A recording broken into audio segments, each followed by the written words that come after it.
Merhabalar arkadaşlar, merhabalar. Ben Ozan Korkbay. Astroloji, yapay zeka ve veri dataları matematik kanalıma hepiniz hoş geldiniz arkadaşlar. Arkadaşlar, bu haftaki videonun konusu çok güzel. Çünkü bu hafta gezegensel alanda bulunduğumuz hayatı inşa eden ve ettiren gezegensel alanda çok güzel dönüşümler ve, birbirini tetikleyen durumlar söz konusu. Şimdiki, bunu şu şekilde, eee, anlatmam gerekiyor, göstererek tabii ki, ispatlayarak. Şimdi Solar Fire'ı açalım. Solar Fire. Evet. En başa dönelim. Bu hafta Ay Oğlak burcunda olacak. Oğlak, Satürn gezegeninin yönettiği bir burçtur ve der ki dünyadaki maddesel dağılım. Nasıl maddesel dağılım? Maddesel şekillenme. Ürettiklerimiz ve gelişim için, kendimizi gelişim için, geliştirmek için yaptıklarımız. Çünkü ürettiğimiz her şey kendimizi aynı zamanda geliştirmek demek. Şimdi önümüzdeki hafta Ay Oğlak, ondan sonra Ay Satürn, ondan sonra Ay Balık. Burada önemli olan Ay'ın hangi gezegenler ile kavuşuma gireceğidir. Önce Plüton, yeraltı dünyasının kralı adı altında Plüton.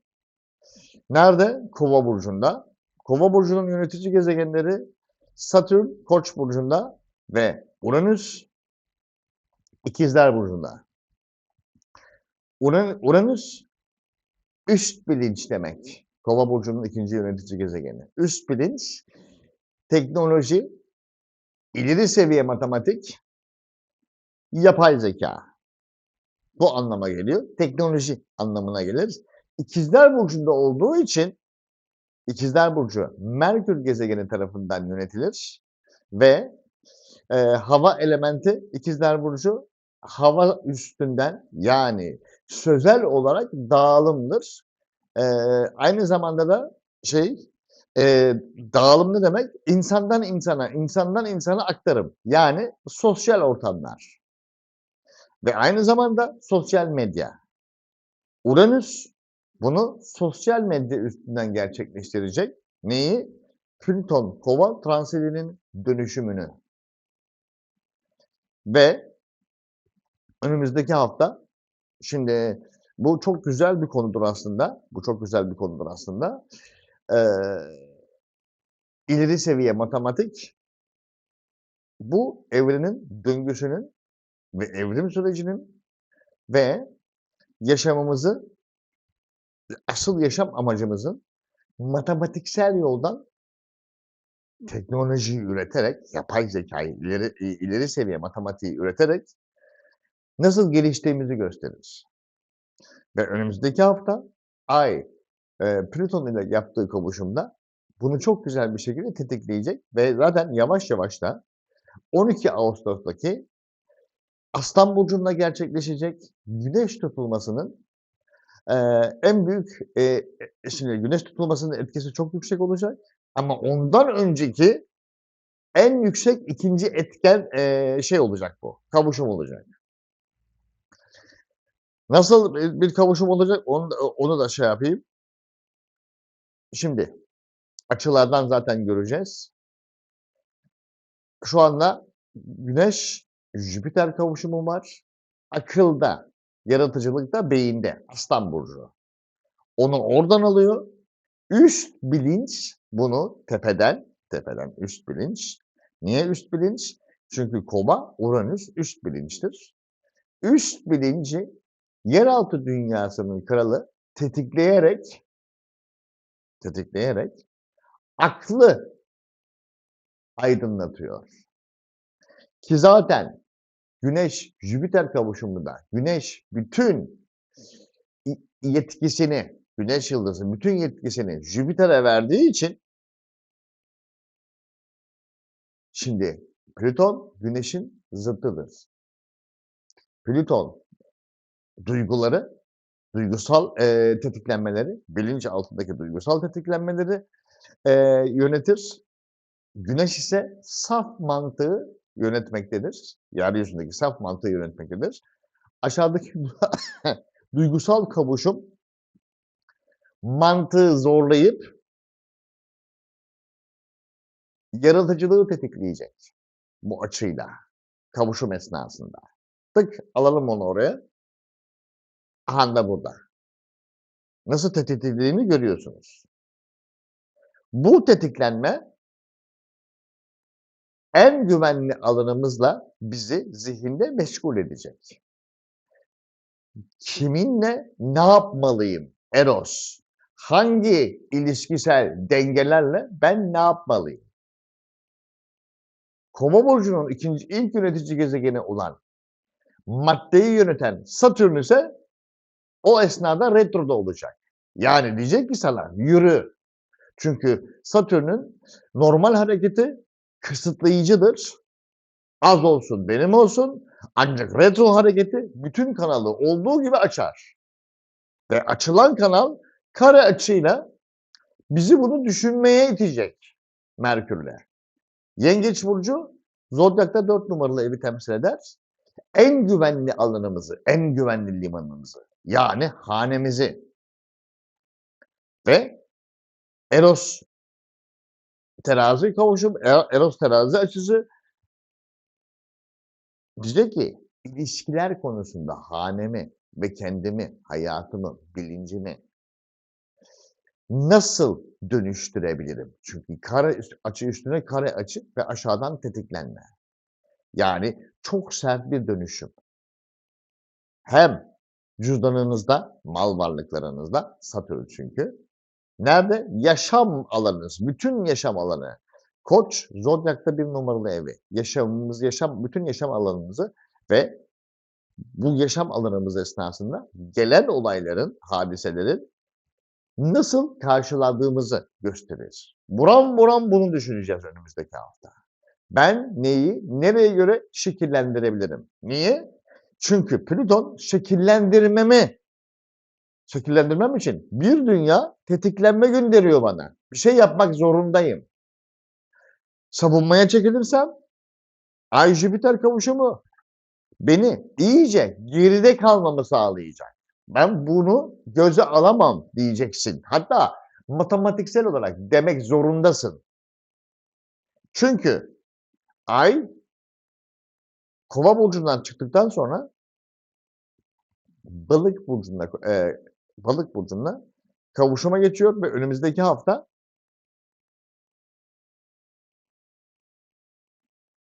bir saniye, önümüzdeki hafta hatta geçtiğimiz hafta cumartesi günü Ay düğümü Balık burcundan çıkıp resmen bildiğin Kova burcuna geçiş yaptı ve üst bilinci diretiyor. Tamamen üst bilinci diretiyor ve Ay önümüzdeki hafta bu üst bilinç seviyesiyle kavuşuma girecek. Ay Kova burcundayken üst bilinç frekansı tıkır tıkır açılıyor. Savunmada kalacağınız, korkacağınız her dakika çok yüksek bir hızla geriye atılacağınız dakikadır. Çünkü Kova çok hızlı hareket eder. Neden? Çünkü arkasında Uranüs gezegeni var. Uranüs gezegeni yapay zekayı üst seviye matematiği temsil ediyor. Üst seviye matematiği temsil ediyor. Yani ışık hızının ötesi. Bizim hesaplayabildiğimiz ışık hızı ne kadardı? Uranüs ışık hızının ötesini, yani zamansızlık alanı, hızın hiç matematiksel olarak hesaplanamadığı alan. O yüzden zaten yapay zekaya bir komut verdiğimiz zaman o kadar hızlı işlem yapıyor ki bizim saniyede yapabildiğimiz şeyi saniyenin altında tamamlayıp önümüze getiriyor. Artık saniyenin bir önemi kalmıyor. Matematiksel olarak saniyenin bir önemi kalmıyor. Ötesine geçmek zorunda kalıyorsun. Ama biz zihinsel engellerimiz, tabularımız buna hazırlıklı olmadığı için savunmaya "Ne oluyor?" diye savunmaya çekiliyoruz. Çekilmek zorunda kalıyoruz. Çünkü o gelişim safhasına gelmedik. Matematiği, yapay zekâyı oraya kadar geliştirebildik ama biz kendimiz daha o noktaya gelemedik. O noktaya gelebilmek için dijitalleşmemiz gerekiyor zaten. Tamamen dijitalleşmemiz gerekiyor. O yüzden sosyal medya bu kadar yaygınlaşıyor. O noktaya gittiğimiz ve gitmek zorunda olduğumuz için. Bu da nedir? Matematiği ve sanatı kullanmamız gerektiği manasına geliyor. Çünkü sanat tabuları yıktırır, özgürleştirir.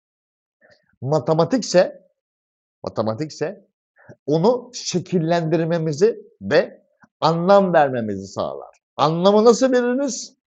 Plüton gezegeniyle. Plüton gezegeniyle. Plüton'la Güneş'i birleştiririz. Yani anlam, matematik ve mantık evrilmeye ve ilerlemeye başlarız. Önümüzdeki hafta bu gözle görülür bir şekilde ve çok hızlı bir şekilde ilerlemeye başlayacak. İlerlemeye başlayacak ve buna ayak uyduramayanlar maalesef bu konuda geri gitmekle yani kendilerini korumaya almakla kalmayıp gerilemeye başlayacaklar. Çünkü yani gerilemeyi normal standart hızda yapmayacaklar. Bayağı yüksek bir hızda yapacaklar. Çünkü Ay düğümü de Kova burcuna geçti. Balık burcunda olsaydı eyvallah diyecektim. Ama artık ister istemez mecbursun buna ayak uydurmaya. Yoksa ne kadar hızlı bir şekilde geride kaldığını ancak o alanda gördüğünü, yani insanların ne kadar uç nokta ilerleyebildiğini gördüğün an idrak edebileceksin. O fırtına üstünden geçtiği an idrak edebileceksin. O fırtına üstünden nasıl geçer? Geçip gittikten sonra. Geride kalmışsındır çünkü artık. Önümüzdeki hafta bunun ilk aşaması çünkü Satürn önümüzdeki hafta retroya giriyor. Ve önümüzdeki hafta bunu yapmak zorundayız. Matematiksel olarak bunu yapmak zorundayız. Ve bunu yaptığımızda nasıl fark edeceğiz? Ay Balık burcuna geçtiği gün fark edeceğiz. Önümüzdeki hafta Cuma günü Ay Balık burcundayken. Farkındaysanız Neptün burada çok güzel yaratıcı destekler veriyor. Fark etme veriyor ve idrak veriyor. O fark etmeyi ve idrak etmeyi alabildiğin an zaten o idrak ettiğin, fark ettiğin şeylerden otomatik olarak özgürleşiyorsun. Bu yüzden yüzleşmek çok önemli bir şeydir. Yüzleşme cesaretini gösterebildiğin an o yüzleştiğin şey senden otomatik olarak, modül olarak kopuyor. İnsanoğlunun en çok yapamadığı şey o yüzleşme, kopma anına varabilmek. Niye? Çünkü gelişmemiş egon buna müsaade etmiyor. Çünkü o, egon, o canım egon her şeyi, bütün kainatı yönettiğini zannediyor. Yönetebileceğini zannediyor. Yönetebileceğini zannediyor ve ben aslında bunu yönetemiyorum gerçeğiyle yüzleşmekten korkuyor. Çünkü aslında yönetemiyor. Yönettiğini zannediyor sadece. Ve o ego geliştikçe gerçekten kendi hayatını yönetebilmenin yollarını matematikle görmeye başlayacaksın. Asıl o zaman kendi zihnini, bilincini kullanmaya başladığın an olacak zaten. Bu önümüzdeki hafta resmen tıkır tıkır bunları başarabilenlerin önünde resmen yağlı boya, bir tuval gibi görünür hâle gelecek ve şunu diyecekler: "Ben kendime bugüne kadar niye bu kadar zulüm ettim anlamıyorum. Önümdeki en büyük engel yine kendimmiş, benmişim." Ben ve bilinçaltı korkularım. Ben ve bilinçaltı korkularım. Açıları görüyorsunuz. Achtung. Şimdi o gördüğünüz açıları, o muhteşem açıları, o muhteşem matematiği, aynen, muhteşem matematiği. Şimdi onu oradan burçlar üstünden nasıl gideceğinizi anlatayım size matematiksel olarak. Ay önümüzdeki hafta 2 defa ekside. Oğlak eksi, balık eksi. Yani bilinçaltı, yani bizim verdiğimiz tepkiler -1'de. 2 eksi burç, 1 artı burç. Ne yapar? -1. -1'de. Yani tedirgin ve, çok temkinli hareket edeceğiz. Haberiniz olsun. Ona göre hareket edin. Yani otomatik savunmaya geçmeye hazır olacağız. Bunu idrak ederseniz o savunma kalkanını kaldırır, yardırabilirsiniz. Tertemiz bir şekilde hem de. Yapacak bir şey yok. Şimdi, Ay 2 defa orada. Venüs Başak'ta, o da ekside. Bir şeyi inşa etmek için. Mars İkizler Burcu'nda artıda, sıkıntı yok. Jüpiter Aslan Burcu'nda artıda, sıkıntı yok. Güneş Aslan Burcu'nda artıda, sıkıntı yok. Farkındaysan dışarıdan gelenlerin hepsi aslında pozitif. Ve sen bu pozitifliği çok güzel bir şekilde emek sarf ederek dönüştürebilirsin.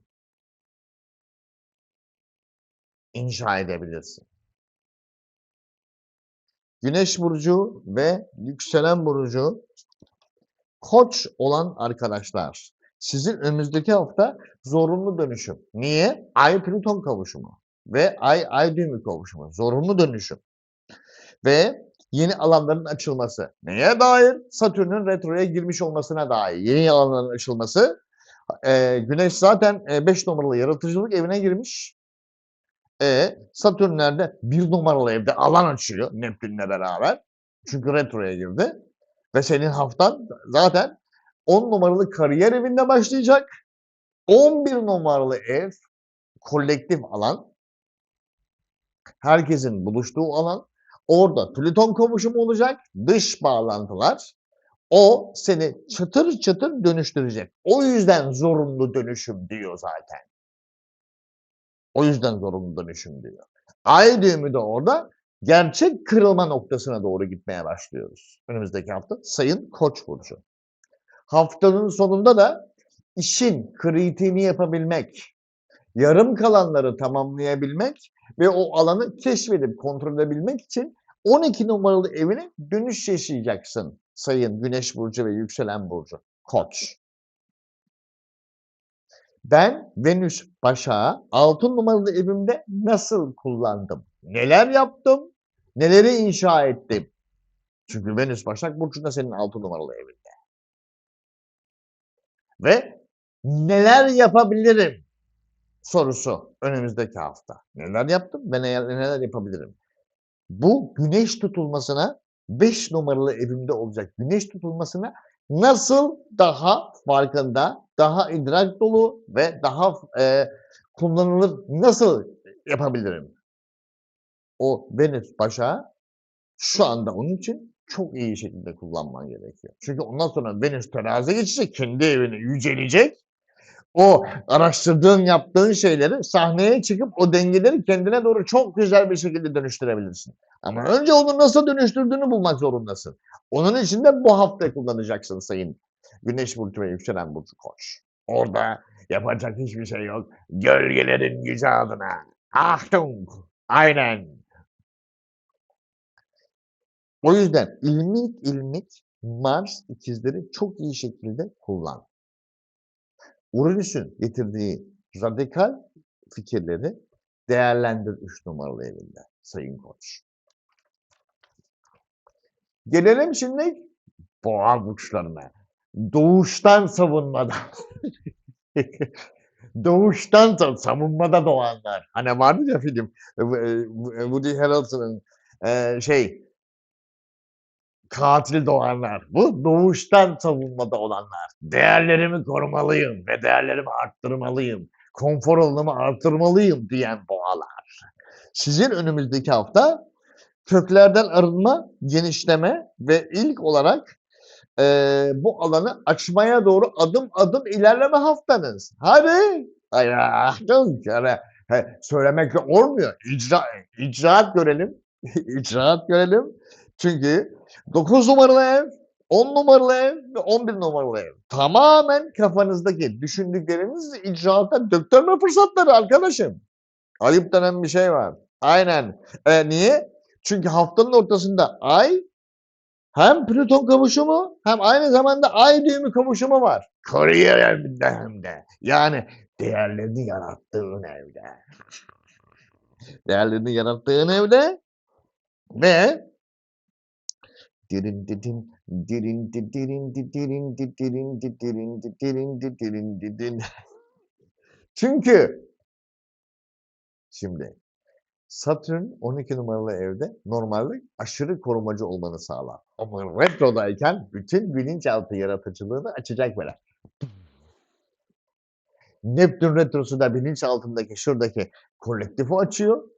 Saf, safi yaratıcılık. Önümüzdeki haftanın hemen başında. Saf, safi yaratıcılık. Daha saf bir yaratıcılık olamaz. Sen de boğasın, Venüs'sün zaten. Venüs nerede? Senin 5 numaralı yaratıcılık evinde Başak Burcu'nda.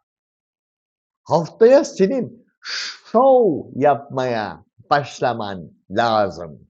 Sayın Güneş Burcu ve Yükselen Burcu Başak. Bunu da 2 numaralı değerler evindeki Mars'ı kullanman gerekiyor. İkizler Burcu'nda.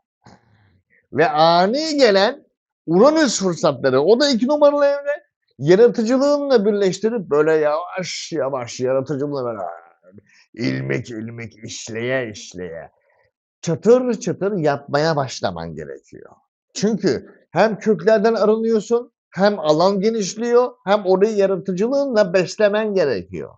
Zumba yapmak zorundasın sayın Güneş burcu ve yükselen burcu boğalar. Matematiksel başka olasılık yok. Çünkü ay düğümü nan diyor Kova burcunda. Ay düğümü nan diyor. Yapacak bir şey yok. Olsa dükkan senin. Aynen sayın boğalar. O yüzden haftanın başında ay oğlaktayken sen hayatını bir gözden geçire bakayım. Değerleri, maddeselleri, neler yaptığını, neler yapamadığını, nerede hata yaptığını. 9 numaraları çıkıyor. Hayatının bütün film şeridi gibi. Ve bunun için gerekirse neleri göze alman gerektiğini, neleri öğrenmen gerektiğini. Hepsini kabak gibi ortada. Arena senin. Buyur. Showtime. Gelelim ikizler burcuna. Gölgelerin gücü adına. Aynen. Sayın ikizler, sizin bu haftaki mottonuz ağacınızı budayacaksınız. Yaşam ağacınızı budamak zorundasınız. Çünkü milada doğmuş dallarınız var. Siz o daldan o dala, o daldan o dala zıplarken kendi yaşam alanınızda dalın miladı dolmuşsa ayağını bastığın an çat o ağaçtan düşersin. Çünkü fikirden fikire bir de ışık hızına gidip tık gitti. Tık gitti. Ne oldu? Bu dal kırılmış. Tık bu dal da kırılmış. Bu dal da... Niye check etmedin kardeşim? Niye güncellemedin kardeşim? Ayıp denen bir şey var. Bu hafta senin bunun güncelleme haftan arkadaşım. Aynen. Ay ilk etapta Oğlak Burcu'nda ama senin haritanda olduğu ev Akrep, krizler evi. O krizlerle boğuşurken o dalları bulup budaman gerekiyor. Orada yapacak hiçbir şey yok. Şart. Çünkü budamazsan haftanın sonunda ay Balık burcunda kariyer evinde olacak arkadaşım. bulamadığın, ondan sonra pazara çıkacaksın. Millet diyecek, bu ne? Bu dal çürük gitmiş. Bunu niye güncellemedin? Ben bunu satın almam. Hadi illüzyonlarını mı satacaksın? İstiyorsan yapabiliyorsan yap. Ay düğümü kova burcunda o illüzyonları nasıl yok ediyor? Çünkü kovanın birinci yönetici gezegeni Satürn. Direkt elle tutulur veri istiyor senden. Tutamıyorum ben bunu. Yok kırık. O aslında orada sen görmüyorsun mu diyeceksin sayın ikizler. Ayıp denen bir şey var. Güneş tutulması da zaten 3 numaralı evde. Sana yeni verimli alanları artık kullanmaya başla diyor. Ki kullanmaya başladıktan sonra 12 Ağustos'tan sonra orası tavan yapmaya, o fikirler ve üretmeye başladığın şeyler tavan yapmaya başlayacaklar gölgelerin gücü adına. Yapmak zorundasın kardeşim. O alanları keşfet, bul. Mars, Uranüs 1 numaralı evinde. O kriz yönetiminden çıkmaya başladığın anda, hatta orada bulduğun malzemeleri kendi dallarına bütünleştirmeye başladığın anda Ay, Plüton ile kavuşumundayken Plüton sana bu değişmek zorunda mı? Dedi mi? Değiştir. Değiştirmek zorunda dedi mi? Değiştir. Değiştirmek zorunda dedi mi? Değiştir. Peki nasıl değiştireceğim diyeceksin. Plüton nerede? Kovada. İkinci yönetici gezegeni kim? Uranüs. Nerede? 1 numaralı evinde. Git bul. Olasılıklar orada diyeceksin. Yapmıyor musun? Yap. Sen bilirsin. Sen kaybedersin. Benim sana getirdiğim hızda gözünün içine baka baka geri çekmesini de bilirim. Yaparsan, yapabilirsen.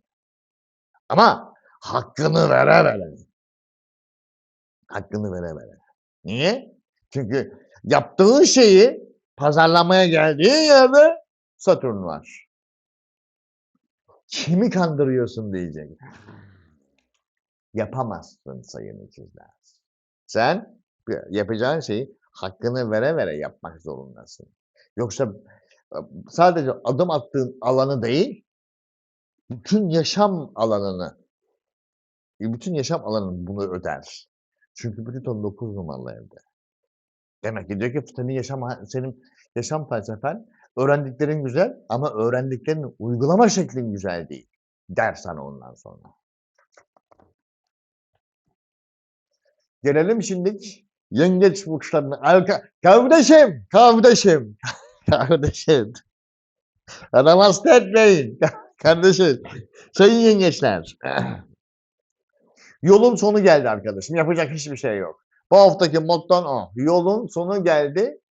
Yani olsa dükkan senin. Olsa dükkan senin ve yeni kazanılacak alanları bulmak zorundasın. Çünkü tıkanmalar başlıyor.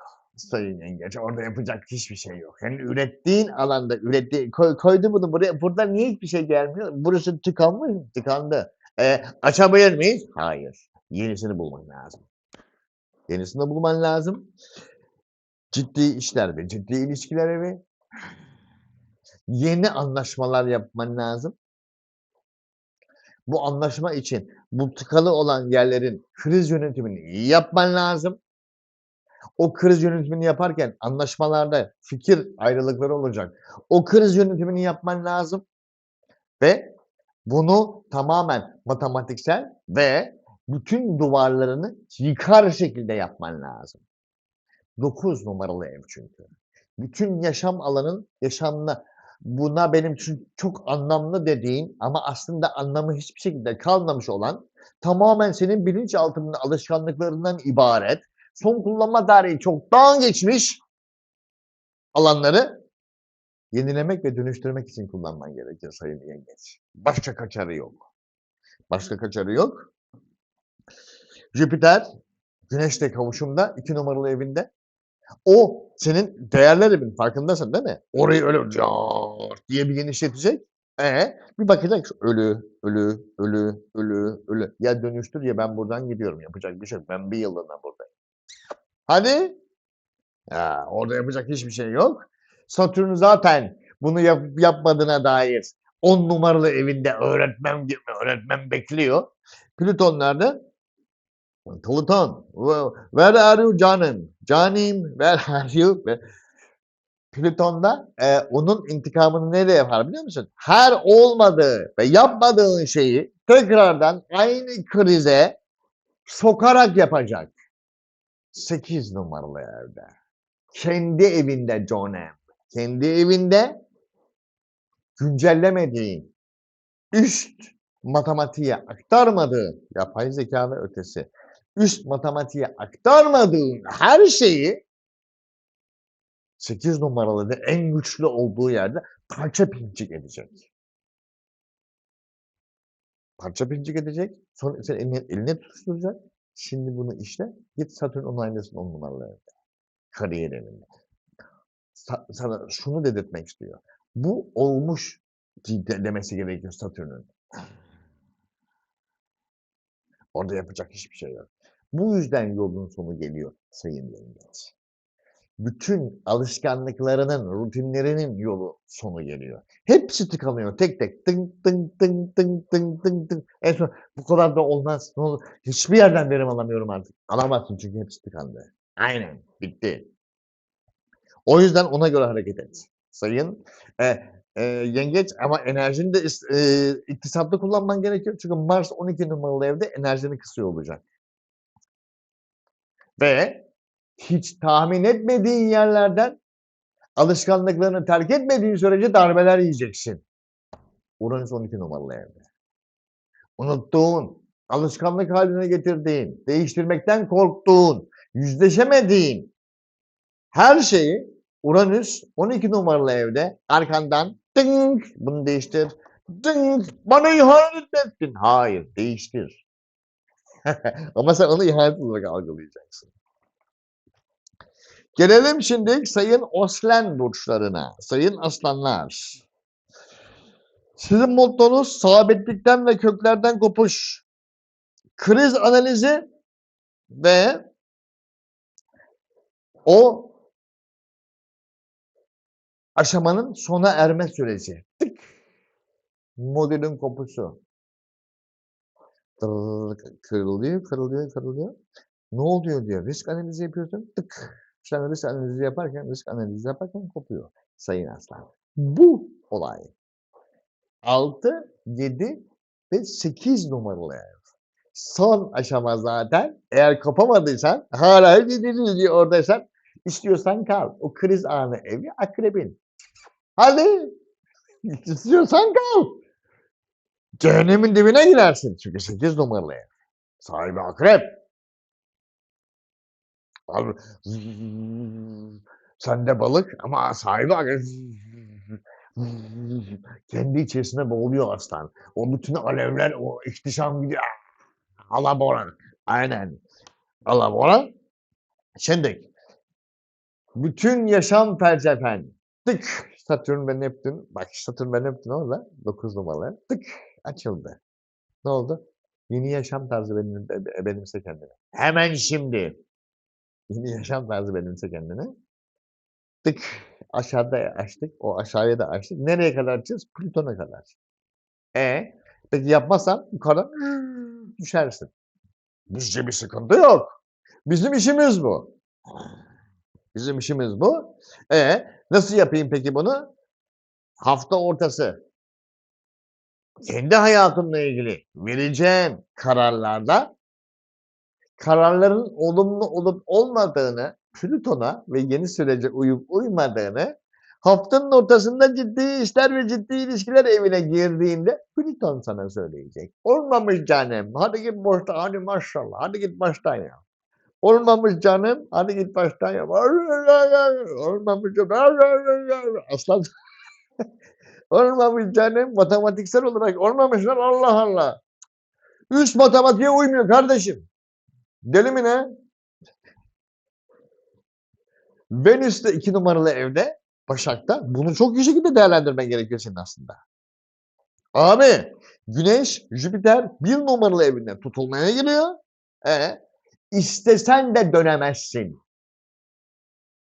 Karşılama alanın böyle. Yani gelenlerin hepsi böyle gelecek. Ulan gene bu da mı? Bu da mı? Yok. Hiçbiri yok. Var da sen sabitlikten, kendi bakış açından kurtulamadığın için sana yokmuş gibi geliyor.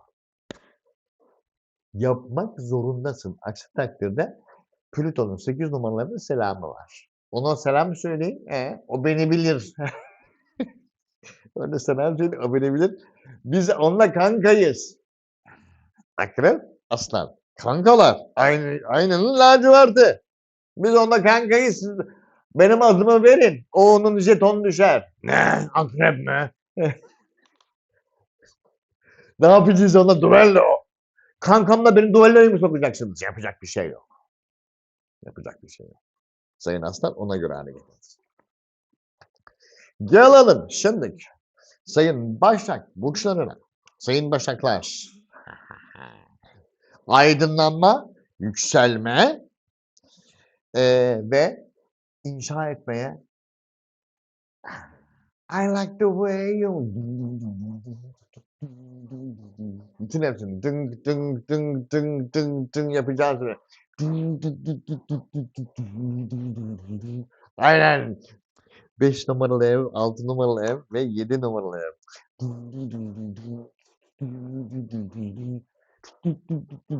Hiç almayacağın kararlar alacaksın. Radikal kararlar. Niye? Çünkü ay düğümü kova burcuna geçti. Senin 6 numaralı ev. Kendi konu senin önüne asla almayacağın kararlar alacaksın.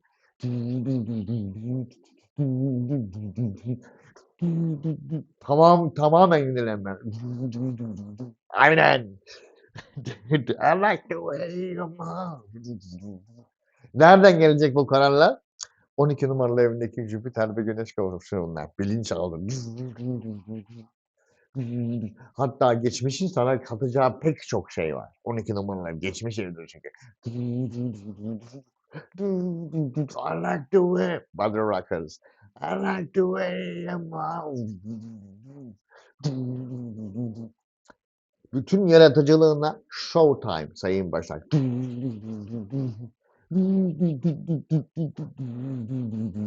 Aynen. Ondan sonra Ay Plüton kavuşumu. 6 numaralı ev. Yaptığın her şey, hayatını yönetiş şeklin, kararların ve inşa sürecin. Plüton'un desteğiyle. Yani köklü dönüşüm. Aynen. Ve en son ay düğüm kavuşumu. Dan! Kırılma noktası. Yapacak bir şey yok. Satürn nerede? 8 numaralı. Krizler evinde zaten. Oraya çam dikmiş, orayı açıyor şu anda. Ne oldu? Açın. Açılın. Dönüşeceğiz. Yapacak hiçbir şey yok. Neptün de orada. Ötesinin ötesine dönüşme. Ve sen de topraksın. Bunları çok iyi bağlarsın dedi. Yani yapabildiğin elin Başak efendim dönüştürürken elinden geleni ardına koyma. Elini korkak alıştırma. Buraya bir imza etmem gerekiyor. Evet. Kalemle bana bir çekiç bir de çivi. Kazıyıcıyım şerefsizim. Kökünden kazıyıcıyım. Venüs zaten 1 numaralı evde. Bütün yaratıcılığı her şey kapının önüne getiriyor. Hadi Sayın Başak elinden geleni ardına koyma. Çünkü sen çizgilerin kralı takım yıldızısın. Tanrılardan haber taşıyan gezegenin topraksal temsilcisisin. Yapıştır yenilikleri. Ne olur? Yapıştır. Acıma. Aynen. Bu mudur? Budur sayın Başak önümüzdeki hafta. Ve kariyerinle ilgili sürpriz gelişmeler olacak. Oradaki Mars'ı çok iyi şekilde kullan. Yardır. Achtung.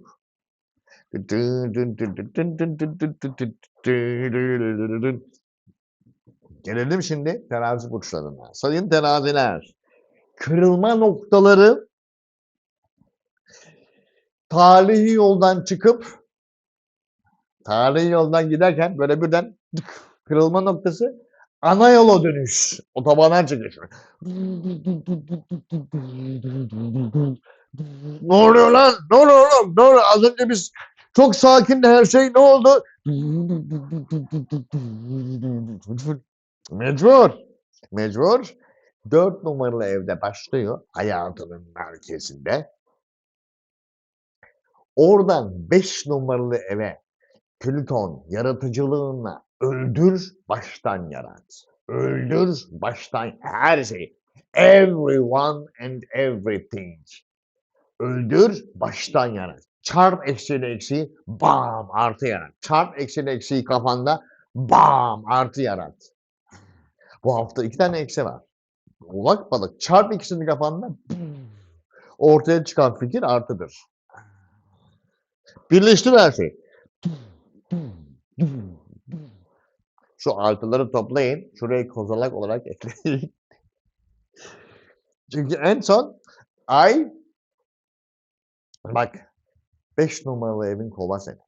En marjinal şekillerde yapacaksın her şeyi. Çünkü ay düğümü de artık Mayday, mayday. Evren diyor ki sana dile benden ne dilersen. Yarat yapalım beraber. Achtung. Yarat yapalım beraber. Zaten durum bildiğin gibi değil. Satürn 7 numaralı evde ortaklaşa hareketler evinde. Yardır. Neptün de orada. İkiz de açmışlar kapıları. Yardır sayın terazi. Yardırmak zorundasın. Haftanın sonunda ay balık burcuna geçtiğinde günlük rutinlerine bunun genişlemesini yapacaksın. Orada yapacak hiçbir şey yok sayın terazi burcu. Bu hafta kırılma noktalarını çok iyi değerlendir. Tarihi yoldan ana yola geçişi çok iyi değerlendir ve tam gaz ilerle. Çünkü sen tepeden görüyorsun her şeyi. Tepeden görüyorsun. Zaten Merkür tepe noktanda. Kariyerin hakkında odaklanmış vaziyettesin ve güneş tutulması da kolektif alanda kardeşim. Dış bağlantılar. Jüpiter güneş kavuşumu. Verecek de coşkuyu verecek ve her türlü coşkuyu al, kendi inisiyatifinde kullan. Her türlü coşkuyu ve fırsatı al, kendi inisiyatifin için kullan sayın. Bu kadar basit, tertemiz matematik, net. Sen zaten Koç'la beraber tepede 2 kardinal burç, matematiği en hızlı kullanabilen akıllı sahipsiniz. Bitti. Bitti. Daha hesabı yolda yaparken birkaç saniye senin içinde yapar. Nokta. Gelelim şimdi sayın kardeşim, sayın akrep burçları. Evet. Rutinlerinde ve yaşam alanındaki çatlaklıklar, kırılmalar ve genişleme. O kırılmalar bir genişlemedir. Kırıldı, çıt, genişliyor. Kırıldı, çıt, boşluk oluştu, genişliyor. Kırıldı, çıt, matematiksel türev oluştu, genişliyor. Lan niye genişliyor? Genişlemesi gerektiği için genişliyor. Her şeyi kaybediyorum. Hayır, genişliyorsun, farkında değilsin. Sayın Akrep. Genişliyorsun, farkında değilsin. Nerede? Bunu al, o genişleme alanlarını 3 numaralı evde, Ay Oğlak'ta tıkır tıkır otur. Şimdi kırıldı. Ben bunu kendi inisiyatifime nasıl dönüştürebilirim onu düşün. Kırılmayı yapıştırmaya çalışacağına. Kırılmayı yapıştırmaya çalışacağına. Tam ters mantık gütmen lazım. Aksi takdirde dan. Ben bundan en fazla verimi nasıl alabilirim? Çünkü dınk bir adım ilerisi Ay Kova. Plüton Ay düğümü kavuşumu. Sen onu yapıştırmaya çalıştırman hızında yapıştıracaksın daha da açılacak. Bir milim daha. Yapıştıracaksın bir milim daha. Yapıştıracaksın bir milim daha açılacak. Yapıştıracaksın bir milim daha. Yapıştırmakla meşgul olacağına, bu alanı nasıl kullanacağına meşgul olsan daha nasıl olur? Onun için de akrep sabitliğini kırman gerekiyor. Plüton'u kullanacaksın kardeşim. Dönüştür, dönüştür, dönüştür, dönüştür, dönüştür, dönüştür, zenginleştir. Alan genişledi. Ben burada nasıl şov yapabilirim arkadaşım? Bitti. Jüpiter 10 numaralı kariyer evinde arkadaşım. Güneş tutulmasına gidiyoruz orada. Kariyer evinde. Şimdi aşağıdaki kırılma yukarıdaki zenginlikle birleşecek. Şuradaki alan dınk sinyal, dınk geldi sinyal, dınk açılıyor, açılıyor, açılıyor. Sinyaller. Açılıyor, açılıyor sinyaller. Çünkü alan genişledi. Bunu kullanmak zorundasın. Özellikle Venüs Başak Burcu'nda olduğu sürece sana oradan bol bol sinyal atacak Venüs. Şunu da at, şunu da at. Çünkü Başak somut. Şunu da at. Geliştir, geliş kardeşim. Ben sana bütün gelişim olanaklarını atıyorum Venüs'le beraber. Tınk, tınk, tınk, tınk. Geliştir onları. Onları geliştirmek zorundasın. Çünkü geliştirmezsen geliştirmediğin her şeyi Satürn 6 numaralı evde hepsini birbirine bağlar. En başta bir de çakar kibriti oradan Plüton'a kadar bağlantı kurar. Plüton da zaten ben hazırım Satürn. Burası zaten sen o kibriti çak ben burada cehenneme dönüştürürüm diyecek. Disiplinli bir şekilde. Bir düğüm. Yapmadığın her şey kör düğüme dönüşür. Yapmadığın her şey kör düğüme dönüşür. Sayın balık, sayın akrep. Bunu yapmak zorundasın. Bitti, tertemiz. Gelelim sayın uçan pisişikler. Şerefsizim. İşte sizin mottonuz açılacak alana yeni yollar kurmak. Paralel evrenler gibi. Oraya bir yol açtım, oraya bir yol açtım, oraya bir yol daha açtım. Şimdi akrep alanı genişletti. Sen o genişleyen alana yollar bulacaksın. Tın tın tın tın, oraya bir yol, oraya bütün yolları birbirine bağla. Sen bunu yaparsın. Sen bunun için yaratılmışsın zaten. Bütün en büyük potansiyelin bu. Bunu kullanmak zorundasın sayın yay. Orta dükkan senin. Aynen.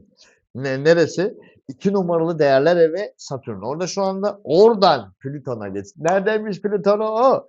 Düşünce evinde arkadaşım. Düşünce evi, sosyal medya, yakın çevre orada. O yüzden yeni yollar bulmak zorunda zaten.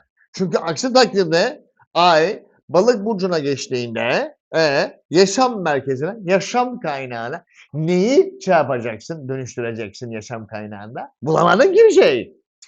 Hani bulamadın bir şey. Satürn'de şu anda Satürn kısıt getirmiyor. Yani pazartesi itibaren Satürn kısıt getirmeyi bırakıyor. Neptün zaten toplumdan ayrıştırdı. Plüton nerede? Kardeşim Plüton nerede? Plüton neredesin kardeşim? Adamı hasta etme. Neredesin oğlum? 12. Nerede? Ha.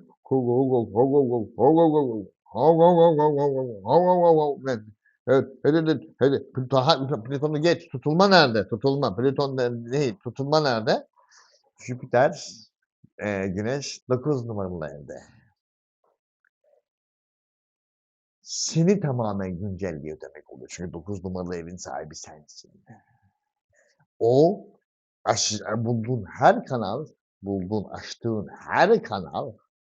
bu tutulmayla beraber otomatik olarak bir enerji akışına dönüşecek. Çünkü tutulma Aslan burcunda ama senin 9 numaralı evinde. Yapman gereken şey ne? Aslan burcunu kullanmak. Yani beynini, düşüncelerini, 3 numaralı evi yani. Neyle? Kısıtlamayı kaldıran Satürn'ü kullanarak, seni kolektiften ayıran Satürn'ü kullanarak bunu oluşturman lazım ve kalanı Jüpiter, Güneş kavuşumlu, Güneş tutulmasına bırakman lazım sayın yay. Önümüzdeki haftadan itibaren. Şov başlıyor. İster yap, ister yapma, sonuçlarına sen katlanacaksın. Bitti. Gelelim sayın Oğlak burçlarına. Tepeden tırnağa yenilenme ve dönüşüm. Tepeden tırnağa yenilenme. Bir numaralı ev, 2 numaralı ev ve 3 numaralı ev. Tepeden tırnağa dönüşüm. Tepeden tırnağa dönüşüm. Güneş-Jüpiter kavuşumu zaten 8 numaralı Akrep evinde. Dönüşüme resmen gaz veriyor kardeşim. Gaz veriyor. Genişletecek. Neyi genişletecek? Oğlak neye odaklandıysa sıkıntıya mı odaklandın? Sıkıntıyı genişletecek. Dönüşüme mi odaklandın? Dönüşümü genişletecek. Sen neye odaklıysan Jüpiter 8 numaralı evinde onu dönüştürecek. Ama tek başına dönüştürmeyecek. Diyecek ki Annomene Patris en Filium en Spiritus Sanctus. Sen kimsin? Güneş ben. Bunu seni kutsadım. Bütün yetkimi sana devrettim. Kavuşum esnasında. Hadi double 2. Hatta double 4. Neye odaklandığına dikkat edeceksin Sayın Oğlak. Neyi dönüştürmeye odaklandığına dikkat edeceksin Sayın Oğlak. Yapmak zorundasın. Çünkü senin kendi yöneticin, senin kendi 4 numaralı evinde bütün yaşam merkezini yerle bir eder. Dan gitti. Dönüştürseydin kardeşim. Sen dönüştürmedin. Dönüştürmemek benim için kriz manasına gelir. Ben de bütün yaşam alanının, hayatının merkezini, en güvenlik alanını yıkarım geçerim. Çünkü ben Satürn retrodan çıktığım an yapmadığım her şeyi orada sıkıştırırım. Bulunduğum evde. Hangi ev peki? 4 numaralı. Patlat orada enerjiyi. Sıkıntı yok. Yapsaydı kardeşim. Yapsaydı. Ona bağlı olarak değerler evinde de tabii Plüton var. Dan bitti. Çift patlama. Ve ondan sonra şu atoma benzeyen ama atom olmayan şey ne? Oğlak o. Niye o hale geldi? Yapmadı. Atoma benzeyen ama atom olmayan şey ne? O dereceye gidersin. Moleküllerini ayırırsın. Yapacak hiçbir şey yok. 1'i, 2 ve 3 numaralı evi bu hafta çok iyi kullan. 1, hayatı karşıladığın ev, onu değerlere dönüştürdüğün ev. 2 ve dönüştürdüğün değerle ne yapacağına karar verdiğin ev. Hadi.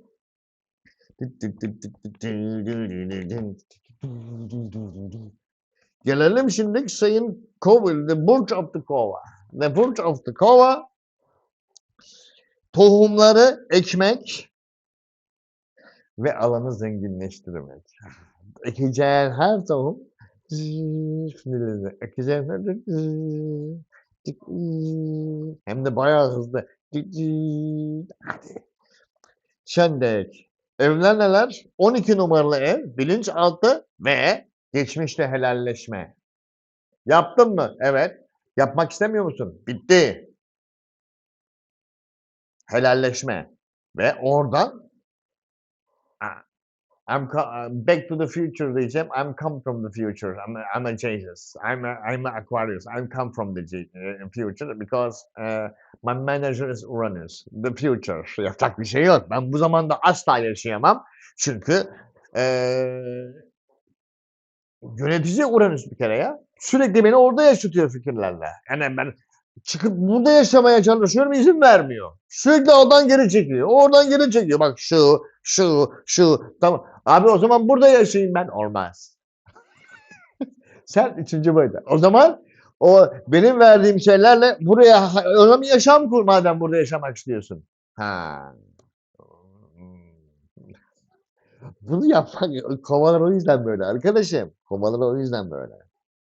Şimdi 12 numaralı ev, 1 numaralı ev ve 2 numaralı ev. Ay düğümüyle 2 numaralı evden çıkıp 1 numaralı eve giriş yaptıysa sen 1 numaralı evde senin lakabından sonra yürüyen dahi değil, predatör. Yukarıdan üst bilinçten inmiş dünyada yaşamaya çalışan vatan predatör. Robocop değil bak predatör. En üst teknoloji coach gör. Siz onunla kazıyın. Ben bununla sen neyle kazacaksın? Şimdi bununla kazırsam aynı hızda giderim. Eli büyütüyor. Nereden buldun onu? Ben bulur. Kazıyor. Hatta bununla kazımaya gerek yok. Orayı komple dönüştür, yani sıkıntı yok. Bu Sayın Kova. Tam olarak bu. Bunu yapmaya başlayacaksın. Bunu yapmaya başlayacaksın. Tutulma nerede lan? 7 numaralı evinde oğlum tutulma. İstese de istemese de bunu yapacak. Bütün akışı onu oraya götürecek böyle. Haldır haldır oraya götürecek. Satürn, Plüton nerede? Satürn, Neptün nerede? Satürn, Neptün 3 numaralı evinde. Bütün zihni açıyor. O yüzden tohumları oraya ek, zihinsel tohumlarını. Hazır bu açılım başlamışken güneş tutulmasıyla beraber şov yapsın Sayın Kova. Yapmak zorundasın. Çünkü ay düğümü artık 12 numaralı evinde değil, 1 numaralı evinde. Pardon, 2 numaralı evinde değil, 1 numaralı evinde. Değerler evindeki ay düğümü 1 numaralı evine geçti. Yani artık değerlerden sınava tabi tutulmuyorsun. Hayatı nasıl karşıladığınla sınava tabi tutuluyorsun. Orla dönüşüme uğruyorsun. Nokta Sayın Kova. Yani bütün kadersel döngülerin yaşamı algılayıp nasıl yaşadığına bağlı olarak. Ve Kovada olduğu için tık tık tık tık tık tık tık arka arkaya yükselmeye başlayacak. Ve önümüzdeki 7 yıl neredeymiş? 5 numaralı evinde. Yaratıcılık evinde. Ne kadar yaratıcılığı olduğuna bağlı olarak değişecek her şey sende Sayın Kova. Hadi. Yani bunu ay düğümü diyor ki yenilenmezsen kabahat bak. Vallahi mı? Uranüs'ün sana verdiği fikirleri yapmazsan kabahat. Allah aşkına de. Öyle. Yapacak bir şey yok. Her ay benden her geçişinde bunu sana hissettireceğim. Oğlum bak yaparım. 16 ay atış serbest oğlum. Oo. Başladı hemen. Dın dın dın dın dın dın dın dın. Şimdiden başlayabilir miyim diyecektim. Beyin kendi başladı. Sıkıntı yok. Gelelim şimdi balık burçlarına. Sayın balıklar. Kadersel kırılma noktasında uç noktasına çıkıyorsun ve kabuktan çıkacaksın. Kabuk çoktan gitti. Sadece balığın haberi yok. Balığın haberi yok. Bunu idrak etmeye başlama zamanı sayın balık. Bunu idrak etmeye başlama zamanı. Ve idrak ettiğin her şey nefes almaya başladım. İdrak ettiğin her şey oh be, oh be. İyi de ben niye bu haldeydim? İdrak edemediğim için. Ne kadar değerli olduğunu idrak edemediğim için. O yaratıcılığın sende nelere yol açabileceğini, neler inşa edebileceğini idrak edemediğin için ve o yaratıcılığı başkalarına hibe ettiğin için nefes alamıyorsun. Alamıyordun şimdiye kadar. Ben canıma mı susamışım? Aynadakine sor. Bize değil, bu soruyu aynadakine sor. O yaptırdı sana bunları. Olay ne? Yukarı tepeden geliyor her şey. 11 numaralı ev, dış bağlantılar. Oradan 12 numaralı ev, geçmişi kökten eski bağlantılarla yok ediyorsun.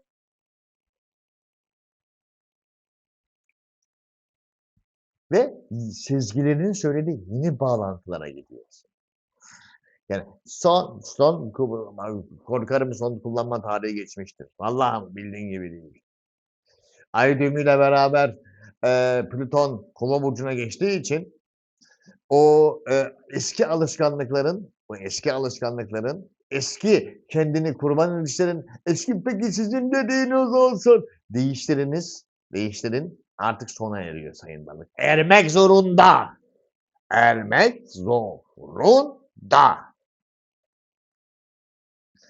O kırılma noktasına gidiyorsun. Onu dediğin an kırılma noktası. Onu dediğin an matematiksel kırılma noktası. Çünkü buna Python'da return deniyor. Return ve arkasında F. Return kodu arkasında F. Ne demek o? Return format. Dön, kır. Return format. Dönüşüp kırılma noktası. Buna Python kodu olarak, kullanıyoruz. Muazzam. Onu return format'ı kırıyor gidiyor oradan. Ve haftanın son günü Ay Balık'ta. Yani gözlerin yaşarabilir. Kendi değerini fark etmeye başladığın an. Dolar böyle. Ben bu kadar değerli miydim? Aynen. Bu kadar değerli miydin? Aynen. Dı dı dı dı dı dıt, nereden fark edeceksin bunu? Çünkü Satürn alanı açacak. Göreceksin, idrak alanı açtığında, retroya girdiğinde bunu ilk fark edecek olan sensin. Çünkü 12 numaralı evi temsil ettiği için o sana ilk sana hissiyatsal olarak gelecek. Ondan sonra diğerleri görmeye başlayacak. İlk sen göreceksin. Tık. Ben bu kadar kendimi hiç olmadığım kadar değerli hissetmeye başladım ya. Bak bunu düşünmeye başladım. Hiç kendimi bu kadar değerli hissetmemiştim. Neyi? Görürsünüz siz zamanı geldiğinde. Zamanı geldiğinde görürsünüz. Sırası geldiğinde görürsünüz. Çünkü Uranüs şu anda senin 4 numaralı evinde. Hiç vermeyeceğin kararlar, kurmayacağın cümleler kurmaya başlayacaksın ve onların peşinde koşturacaksın Mars İkizler Burcu'nda. Aynen. Ve Merkür 5 numaralı evinde bütün yaratıcılığına sezgisel olarak destek verecek ve senin günlük rutinlerini zaten Jüpiter Güneş kavuşumu orada çok büyük genişlemeler yaşayacaksın. Bu ne demek oluyor? Oraya zenginlik gelecek. Balık zenginlikle barışık değil. Olmak zorunda kalacak. Yapıştır sayın balık. Arkadaşlar benlik bu kadar. Bugünlük, bu haftalık. Ben Ozan Kurtbay. Daha sonraki yayınlarla görüşmek üzere. Şimdilik herkese arrivederci. Eyvallah.